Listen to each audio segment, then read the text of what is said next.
Yes, yes, and yes. Welcome back to our Adoline, the podcast, a channel, a group, a meeting point, a meeting where we explore faith, family, and finding purpose in every moment. And my dear friends, I'm so glad you're here. Let's step into today's episode and discover how God's grace meets us right where we are. Today, we are diving into a topic that touches every parent's heart: raising children without placing the heavy burden of our expectations on them.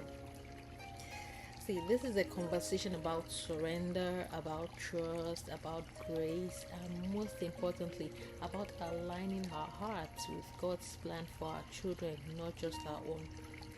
And let me say this before we delve further, that this isn't for new parents, but for everyone that's ever been called dad or mom or desires to one day be called that.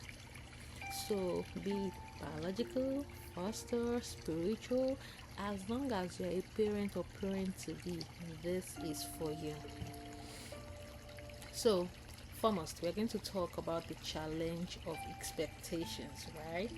See, it's natural to dream for our children, to imagine the paths they will take, the achievements they will reach, the kind of people they will become.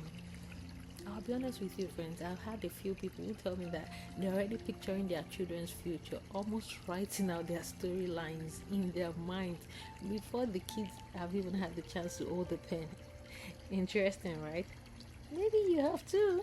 We love them so deeply, and our dreams often come from a good place.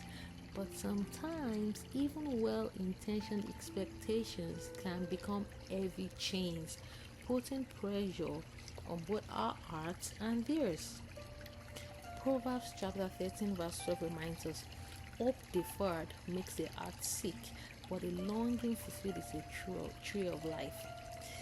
When our hopes are too rigid, they can lead to disappointment for us and for our children also. Next, we're going to be talking about releasing control. One of the hardest lessons that God teaches us is that your children, our children, are ultimately His and not hers, not yours, not mine, but they all belong to God.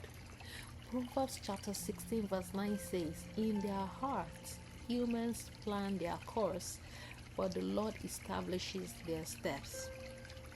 We can plan, we can hope, we can prepare, but in the end, it's God who guides the journey.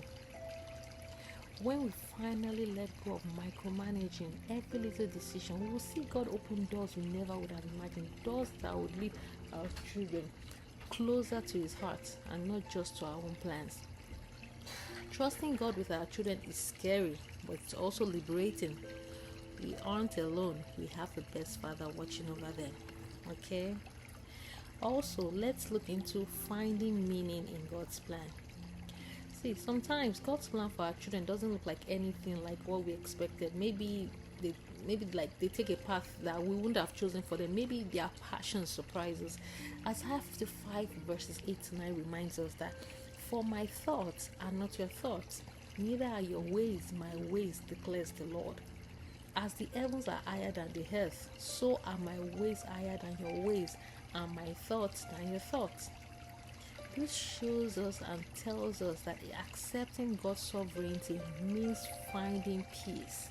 Even when life looks different from the script we imagined, there's beauty and purpose even in the unexpected. How about parenting with purpose? Instead of parenting for achievements or milestones, let's parent for character and faith. Deuteronomy chapter 6 verses 6 to 7 gives us such a powerful picture. It says, these commandments that I give you today are to be on your heart. Impress them on your children. Talk about them when you sit at home and when you walk along the road, when you lie down and when you get up.